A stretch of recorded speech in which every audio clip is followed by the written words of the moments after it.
travel, too. That's the only other problem. Everywhere I go, they got selfies.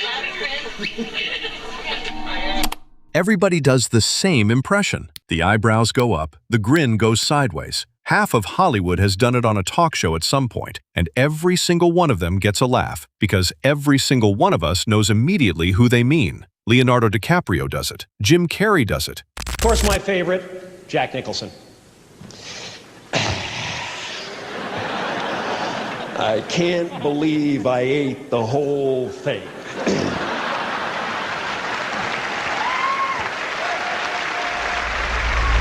Kevin Spacey once did it standing directly in front of the man himself. And that's exactly what people hold against him. Because if the impression is that easy, what was he actually doing up there? For 50 years, the same accusation has followed Jack Nicholson around. He doesn't act.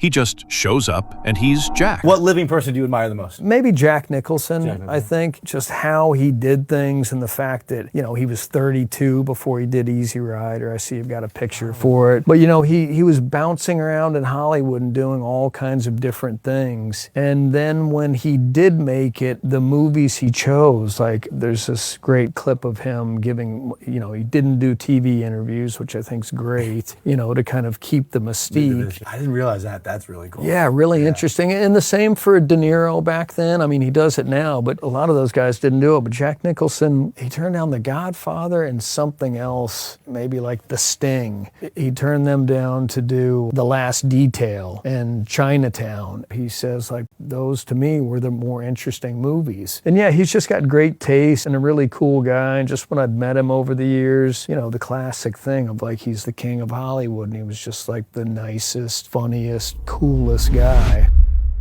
Except go back and look at them side by side.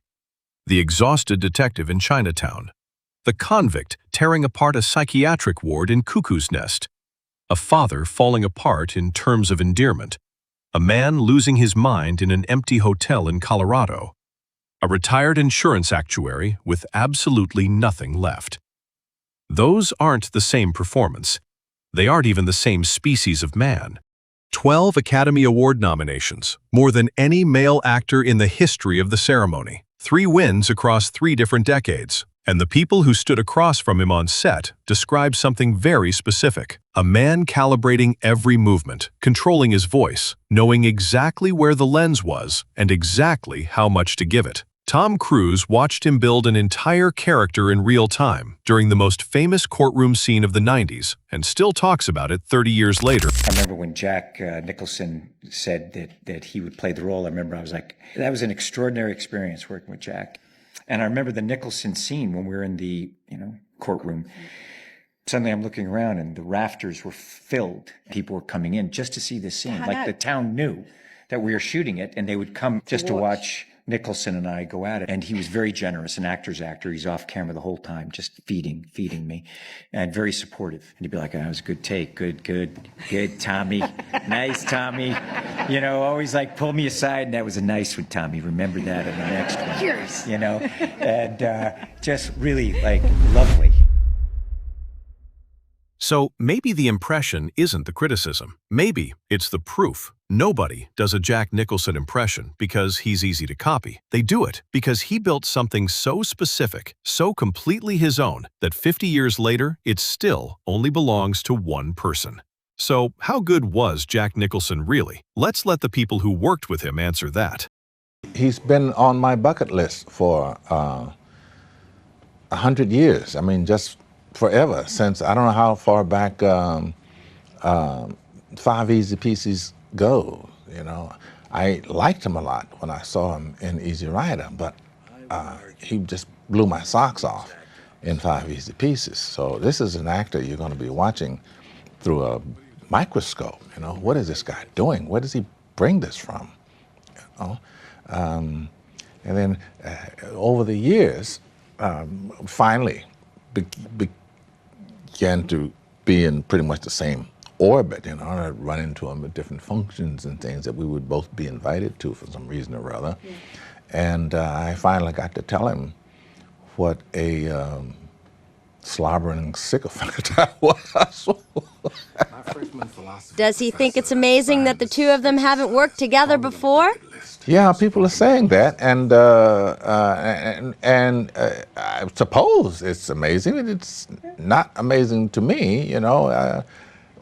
Things happen when they happen, you know. Yeah. And it's possible that Providence, in her wisdom, were just waiting for the right project. Actually, when I did The Departed, I was in this rehearsal in pre-production, and it was just me and Jack Nicholson and Scorsese. And we had a few hours together, and at one point, Marty got up to either use the bathroom or have a cup of coffee or something, and it was just me and Jack in the room. And he turned around, and he goes, you know, I never would have made it this far in my career if I wasn't a great fucking writer.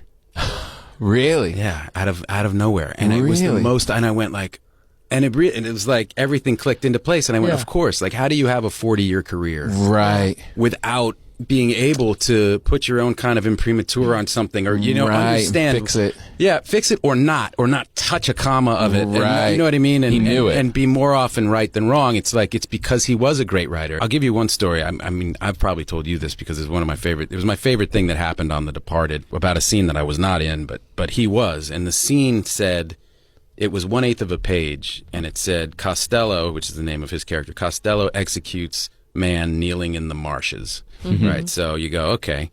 Now, if you, most people look at that and they'll go, all right, it's going to be one shot. You know, that's going to be an hour of work, and that's all I'm doing that day or whatever. He looked at that and he goes, okay, I can do that, but I think I can make it better.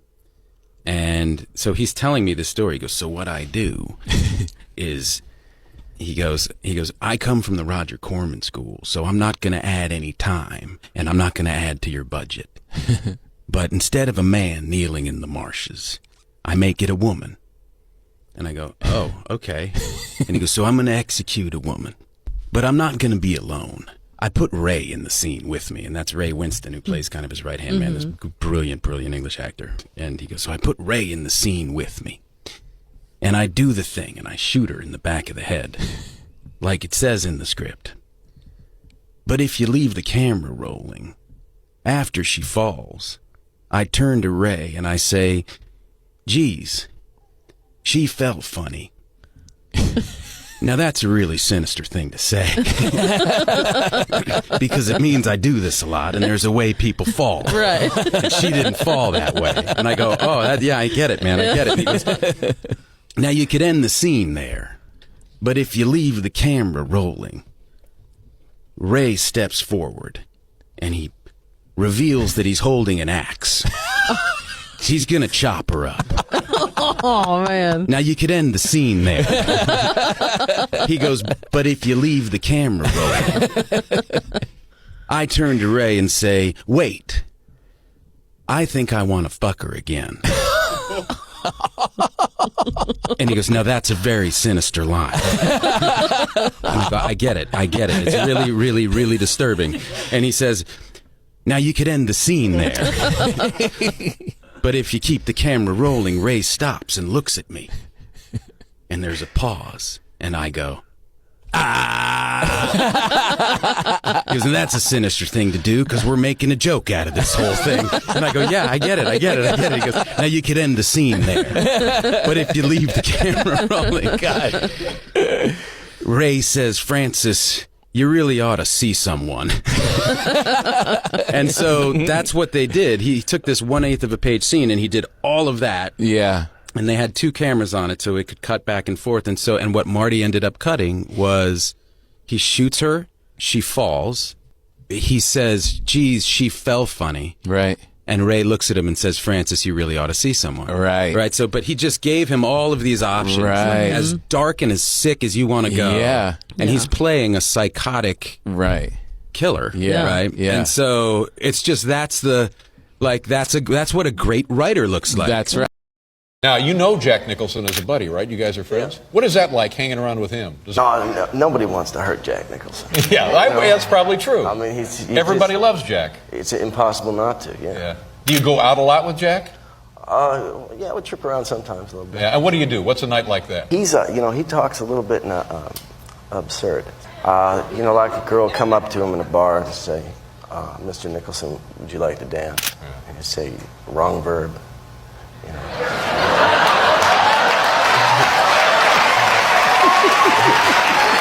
I know you always wanted to work with Jack Nicholson. Ever get that chance? I tried very, very hard to get Jack Nicholson to play Richard Nixon in Frost Nixon. Frank Langella had been brilliant on stage, but the studio was interested in going after bigger stars if we could. Ultimately, Frank Langella did the role and did it brilliantly. He was nominated for Best Actor. So in the end, I wouldn't change a thing, but I met with Nicholson many times and just said, I think you'd be brilliant in this, and he said, I just don't think I'm that guy. I don't think I can do that. Then he suggested we go after Warren Beatty, and we spent Brian Grazer, Peter Morgan, who wrote and also was one of the producers, and I spent a lot of time talking to Warren. Warren came close and then saw Frank's performance in New York and said, I can't touch that. It's his. He should do it. I bow out. And both of those experiences would have been really interesting for me, but I wouldn't trade it for Langella and everything he brought to Frost Nixon. The big scene, obviously. Yes, you can't handle the truth. Right. You want answers? I think I'm entitled. You want answers? I want the truth. You can't handle the truth. What was that like from your perspective? Well, it was interesting because, we have a big courtroom and, Jack has this long monologue. And I said to him before, I said, look, I'll give you a choice. Either I can shoot, if you want to shoot ready now, I'll shoot you right now. If you want some time to work on it, rehearse it, I will shoot all the reaction shots first. And then we turn the camera around on you and, whatever. He said, why don't you, shoot the reaction shots, and that will give me it. So, I got Tom Cruise cut away, Demi Moore, Kevin Bacon, I got, Kevin Pollak. I mean, the judge, the jury. I'm doing all the reaction shots. And every time he's off camera, he gives exactly the same performance that you see that's on camera. After 2 or 3, I go up to him and I said, Jack, maybe you want to save a little because, he's full out in every one and he's off camera. And he says, Rob, you don't understand. I love to act. He says, I don't get that much of a chance to do a great part. And then we turned the camera around on him and it was the same. Nailed it each time. Every time. Nicholson's the best just because he's so out there. What Jack is trying to say here is he's so happy to be here he could drop a log, really. He does things. I love the fact everybody in The Departed's doing hardcore Boston accents. He's going, I'm not going there.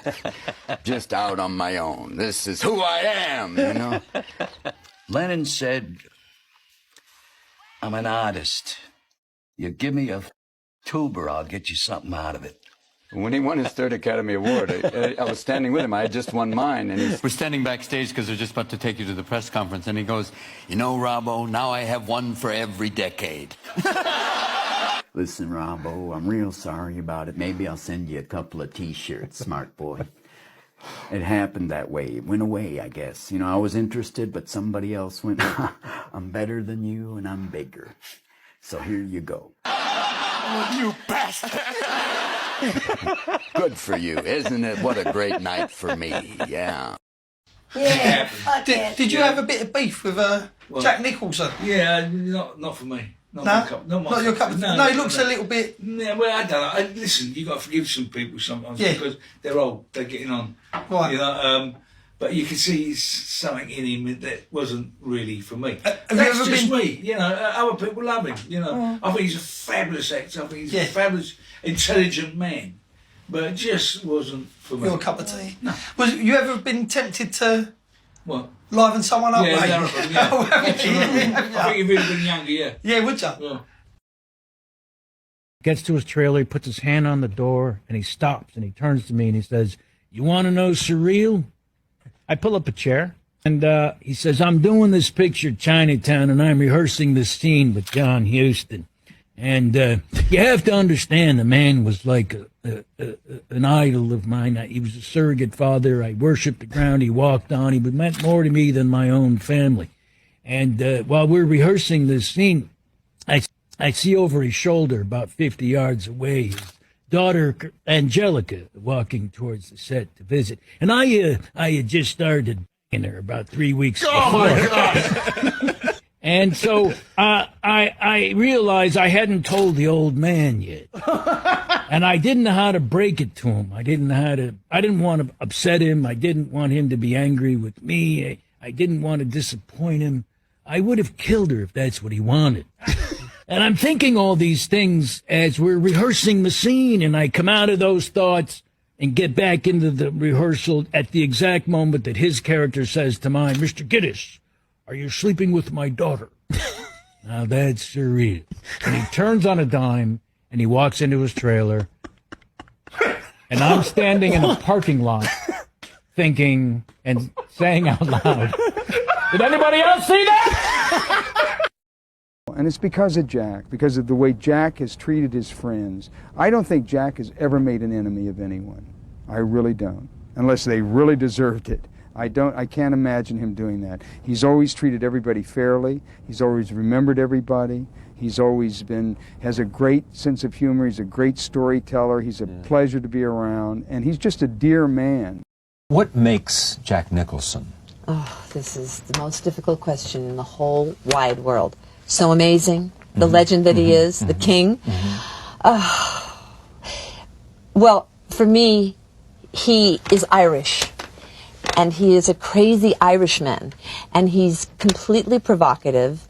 He rattles you. He makes you crazy. He makes you laugh. He makes you cry. Right, Nancy? He's the most... He uses language. I swear to God, it's just like a journey to be around Jack, because basically what you do is you listen. You listen to Jack. You don't talk. You listen. And it's just heaven. It's like going to a great concert. It's everything. I mean, he's irresistible in a way that there's nobody. And he is just, he's a brilliant guy. Jack Nicholson. I mean, he was so great and so wonderful to work with. And he always made me feel like a peer. He never once. Well, he better. You are a peer. Yeah. Well, but I came in and he could so easily have been, I'm Jack Nicholson and you're not, that one of those. Yeah. And he never, ever. I appreciate that so much with him. Love to hear that. Did you ever have a young actor